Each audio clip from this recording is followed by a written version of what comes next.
Hi and welcome to Old School Blues Guitar. This is the classic solo of the month for November-December 2016. This month I picked out a tune that I just heard recently. It's a rhythm and blues song from the early 50s by a group called the Swallows. And the tune is called It Ain't the Meat. Apparently it was a B-side of another record and was very controversial due to its near pornographic lyrics. But all that aside, it's got a great guitar solo in it. And I like it because it's really different than a lot of the stuff I've taught so far. It's a guitar solo that follows the chord changes. You can tell there's a lot of jazz swing influence in this tune.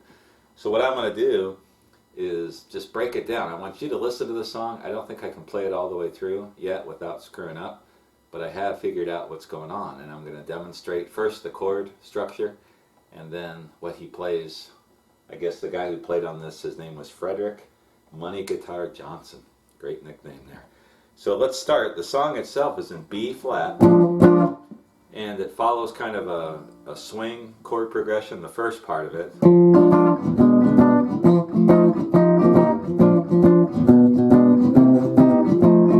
Something like that is going on over the main lyrics.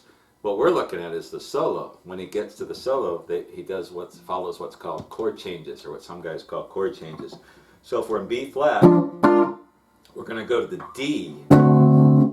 So D seventh, I'll just kind of play it through one time and call out the chords. So D, G, C, and F.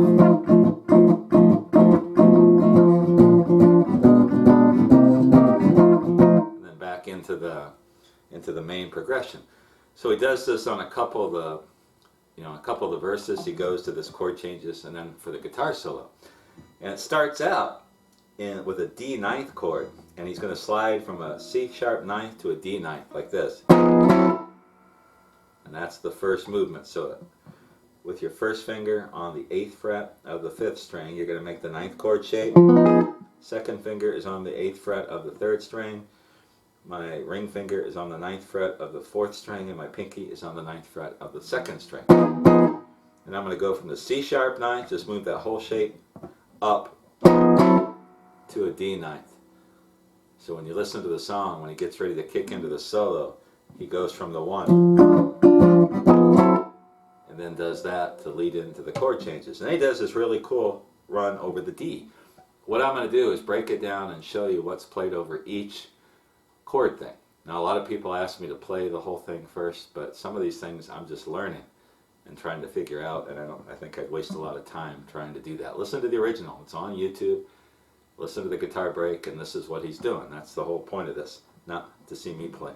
So anyway, he starts out with this lick, and that's played over the D. And he's just doing these chromatic runs from the 10th, 11th, 12th fret on the 2nd string, 3rd string, 4th string, 5th string. So it's,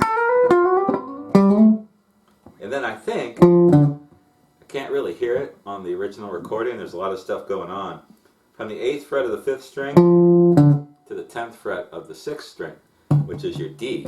So it's like this. So the whole thing from the chord slide, that's cool. And that's just as the song is on this chord. So that's what you're playing over, the D. So, and then he's going to do another chord, little chord switch there from the D ninth to, it sounds like a G7. So I'm just doing a D ninth to the G7th. All this is a C7th shape.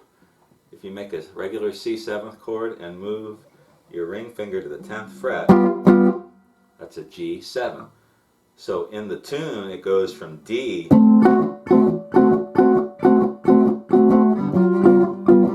G. So that little signals that we're switching the chords and goes along with the timing. Then he's going to play this little run. So it's, I can't play that real fast yet. I'm just learning it. So it's,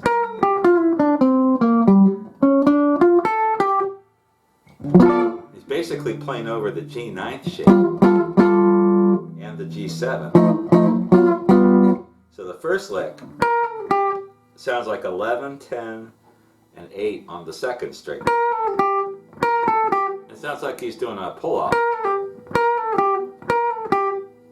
And then he does the same thing on the 10, 9, and 7 on the third string. So listen to this. That's what I hear.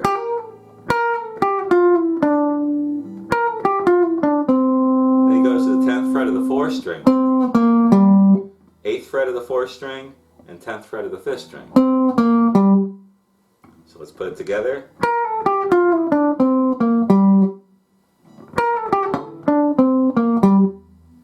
So that's all over that G7. Now he's going to come to the G9th by doing this. Listen carefully. Here's a G9. Listen to this. You're just playing over the G9th chord. And what I'm doing is going from the 11th to the 12th fret on the 4th string, to the 10th fret on the 3rd string, and then I'm getting the 10th fret of the 2nd string, and then ending up on the 12th fret of the 3rd string. So like this. That's over the G9th. So one more time.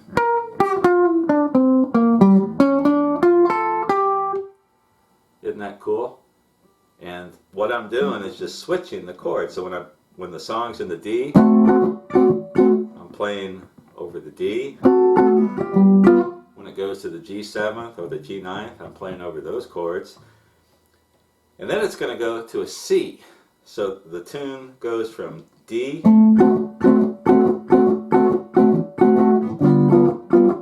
G. So when it gets to this part, I'm going to play this. And at the first look, when I play this, it looks like I'm playing over a G. But I'm really playing over the second position C shape right here instead of here. And that double stop, even though you normally play that when you're playing in G, you can play it in C too. And he's playing this little double stop riff. So he starts out with the pinky on the 6th fret of the 1st string, ring finger on the 5th fret of the 2nd string, and I've got my 1st finger on the 3rd fret, 1st and 2nd strings to anchor it. So you get this first lick, and then to the 3rd fret. And it sounds like he comes down on a double stop, 2nd and 3rd strings at the 5th fret. Then back to that double stop, and then a double stop on the 5th fret, 1st and 2nd strings, like this. He does that twice. So one more time.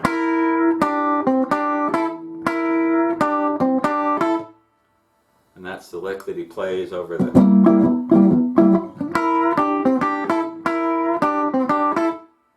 C. And then when he gets to the F, he's playing really back over the 1. At least that's the way it looks to me, but he could be playing over the F. So he's back to the B flat, and he does this lick. And he does a little hammer on from the 7th or the 8th fret to the 9th fret on the 1st string twice, and then on the 3rd time he's going to walk from the 9th to the 8th. I'm sorry, from the 9th to the 8th to the 6th fret on the 1st string. So it's like that. So it's not like this.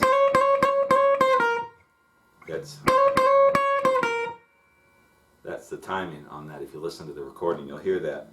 And then he winds up.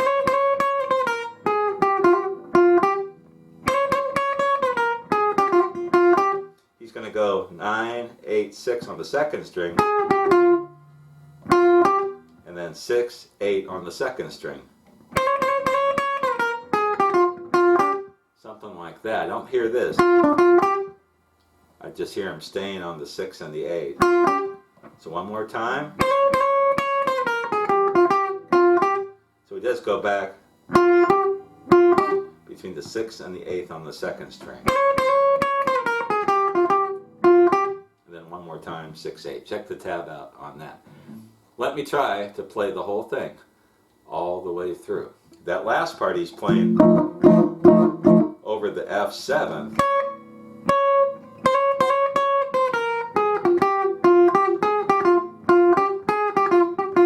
Something like that. Sounds like he hesitates on the 6th fret of the 2nd string for you.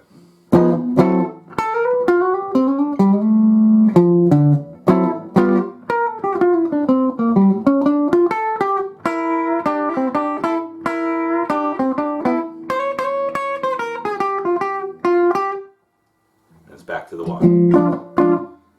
So that is the solo from a rhythm and blues tune called It Ain't the Meat from a group called the Swallows. And the guitar playing on that, according to what I read, is Frederick Money Guitar Johnson, which has got to be one of the more obscure rhythm and blues guitar players. But if you listen to the 50s, early rhythm and blues stuff, records by the Dominoes especially, and even some of the doo-wop groups, you hear some really cool guitar stuff in there.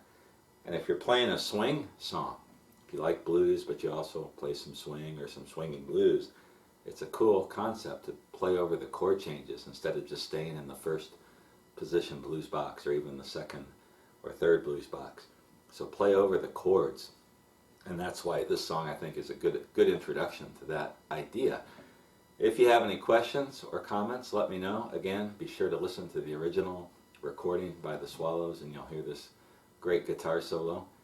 And if you have any questions or comments, let me know. And I'll see you again in another couple months with another classic electric blues guitar solo.